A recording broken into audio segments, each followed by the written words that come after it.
All right. You got it? You got it? Okay. So I may have to do something different. You know, we had a lightning strike.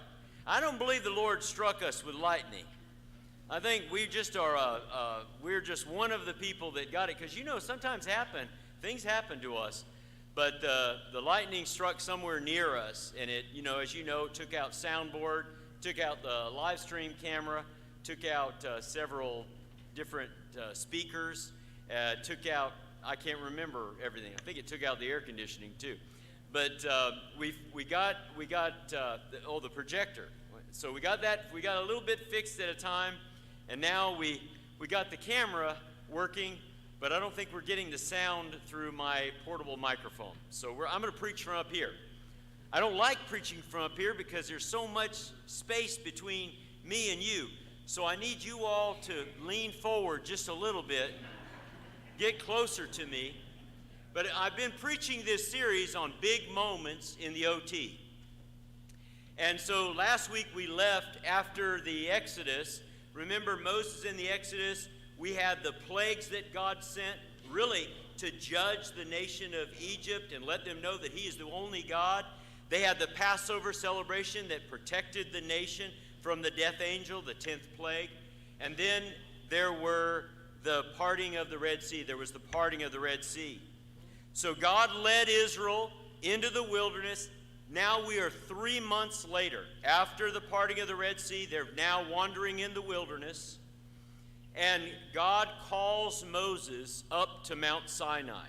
So go with me to Exodus 19, 4 through 6. And I want you to see what God told Moses to go back and tell the people. This is Exodus 19, 4 through 6. You yourselves have seen what I did to the Egyptians, and how I bore you on eagle's wings and brought you to myself. Now then, if you will indeed obey my voice and keep my covenant, then you shall be my own possession among all the peoples, for all the earth is mine, and you shall be to me a kingdom of priests and a holy nation. These are the words that you shall speak to the sons of Israel. Now, Moses goes up on the mountain, and when he's up on the mountain, there is great thunder and lightning. There's a great cloud on the mountain. The mountain is ablaze with fire. And God tells Moses, go back down to the people and tell them to get ready. I'm going to speak to them. And tell them not to get on the edge of the mountain. Get away from the mountain. Tell the priests to consecrate themselves, because I'm going to speak to them. This is going to be, and I think sometimes when people see the 10 Commandments, we read Exodus 20, and that's where we are in our Bible, so get ready for that. We read Exodus 20 like Moses is reading off of a text, or we read it as if God has already written it on tablets of stone, and Moses is now reading it, but that's not the way this happened. In Exodus 20, there's great rumbling, great shouting. In fact, trumpets blasting and blaring. It's loud. It's violent. The people are frightened by what's happening. The ground is shaking. Great cloud, great fire on the mountain. And then God speaks these words, almost 300 words in Hebrew, in Exodus 20, verses 1 through 17. This is God's utterance of the law. He's speaking the law. It's not Moses reading the law. God is speaking the law. So go with me to Exodus 20. I want to read verses 1 through 17. Then God spoke these words, saying, I am the Lord your God who brought you out of the land of Egypt, out of the house of slavery. You shall have no other gods before me. You shall not make for yourself an idol or any likeness of what is in heaven or above, or on the earth beneath, or in the water under the earth. You shall not worship them or serve them. For I, the Lord your God, am a jealous God, visiting the iniquity of the fathers on the children, on the third and fourth generation of those who hate me, but showing loving kindness to thousands, to those who love me and keep my commandments. You shall not take the name of the Lord your God in vain, for the Lord will not leave him unpunished who takes his name in vain. Remember the Sabbath day to keep it holy. 6 days you shall labor and do all your work, but the seventh day is a Sabbath of the Lord your God. In it you shall not do any work, you or your son or your daughter, your male or female servant, or your cattle, or your sojourner who stays with you. For in 6 days the Lord made the heavens and the earth, the sea, and all that is in them, and rested on the seventh day. Therefore the Lord blessed the Sabbath day and made it holy. Honor your father and your mother, that your days may be prolonged in the land which the Lord your God gives you. You shall not murder. You shall not commit adultery. You shall not steal. You shall not bear false witness against your neighbor. You shall not covet your neighbor's house. You shall not covet your neighbor's wife, or his male servant, or his female servant, or his ox, or his donkey, or anything that belongs to your neighbor. So these are the 10 words. In fact, we call it the 10 Commandments, but the Bible in 3 places calls it the 10 words, the 10 statements of God. So let me give you a few preliminaries on these words. They're God's covenant with Israel. Think about covenant like marriage. In marriage, a husband and wife come together and they make vows to each other. I promise to do this. I promise to do this. This is God saying, if you will do these things, I will bless you. I'll make your name great. You'll be a kingdom of priests, he said. So it's this covenant, and it's the first and foundational commandments. There are 613 commandments in the Old Testament. These are the first 10. But these 10 are the ones through which all those other 603 are drawn from. So these are foundational. They're fundamental.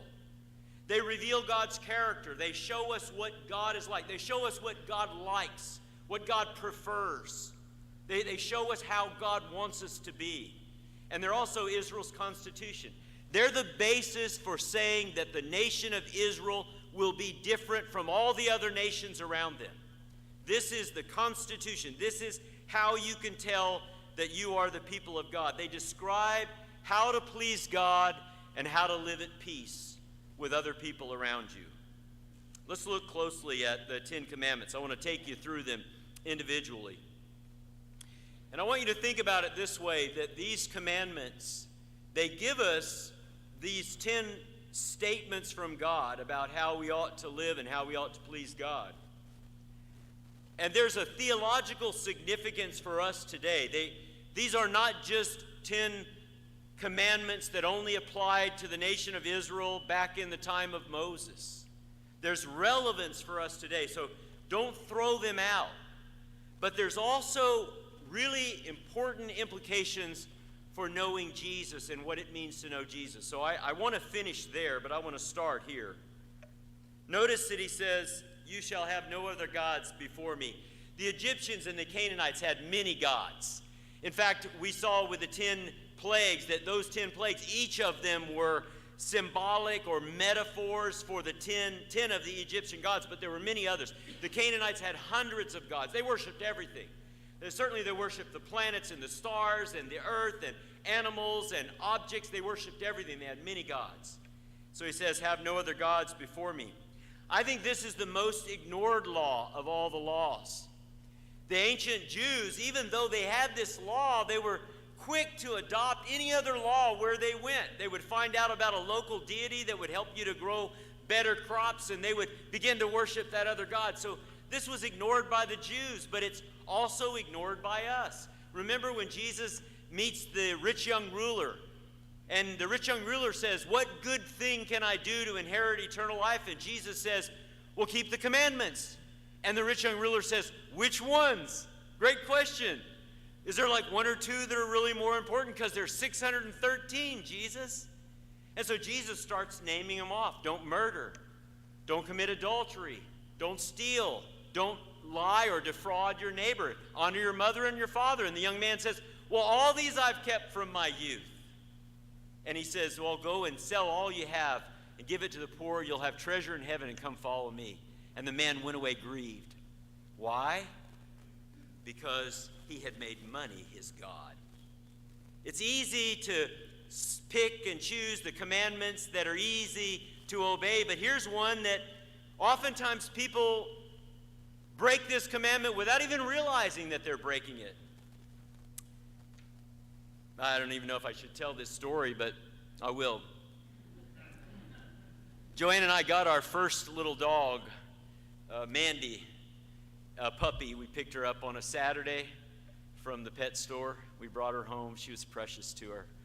We loved her. We had baby gates to keep her inside the kitchen, and we had wee-wee pads and newspaper, and we loved that little dog. Oh, she was the most precious little thing. Still is precious. Sunday morning comes, and we've never left this dog yet. We just got it yesterday. It's Saturday, and now it's Sunday. And that little dog, when we started to walk toward the door, that little dog began to cry. Oh, it cried. I'm not going to mock she just yelped and cried. You could hear the little voice begging and pleading. And Joanne says, oh, we can't leave her. We can't leave her to go to church. She says, now, I'm not indicting my wife, but she says, I'll stay with her and you go to church. And I said to her, Joanne, if we put this little dog before God, then God will take this little dog away from us, because we can't put any gods before God. And so we set up one of our phones with a little picture of her, and then we drove away, and we watched that little phone to see what the other phone was doing, and she finally did settle down, and we've been going to church on Sunday ever since then. No problems. But there are those who will violate this commandment without even realizing anything that you put before God can become your God. And then the second commandment, you shall make no idols. And this is not about carving images. The other day, Jerry pointed to a picture we have of an impression of Jesus out there, and he said, and it's carved in wood, and he says, isn't this making a graven image? And I think I said to him, I hope I said to him, the commandment is not about making the graven image, it's making the graven image and bowing down and worshiping at it. You know, it's funny. This commandment gets broken within days of God uttering it. Aaron's making a golden calf down at the base of the mountain. They're violating this commandment already, making graven images. Offering meat to idols was a common practice in Rome because idols were everywhere, and there are prohibitions against eating meat offered to idols because the people were concerned. They were saying, when I was a pagan, we would offer our meat to an idol, and then we would worship at doing that. And so there was a big consternation among Christians. What do we do with this meat? Because in the Roman world, if you had any meat, you would go first and offer it to an idol. The priest would keep a portion of it. The priest would give you some of it. You would sell some of it in the market, and then you'd eat the rest yourself. So almost every piece of meat had been offered to an idol, and even if you bought it in the marketplace, it was probably offered in the marketplace as something offered to an idol before it went to the marketplace. So it was a great conflict. What do we do about this? And so the controversy became, do you think that idols are anything or are they nothing? And that became the way many people resolved it, but there was still great division about whether or not to eat meat offered to idols. And we've turned it into kind of a gray areas kind of situation when it comes to meat offered to idols. In 1 John, John says, little children, guard yourselves from idols. You know, some people today, I think, violate this when they take certain objects and they worship those objects in ways that maybe we don't even think about. Your car, your house, your possessions could easily become the parts of your life that you really bow down and worship. You know, I have a car that I really like, and I like to wash it and wax it, but I'm very careful that I'm not bowing. Truth, so help me God, that so help me God.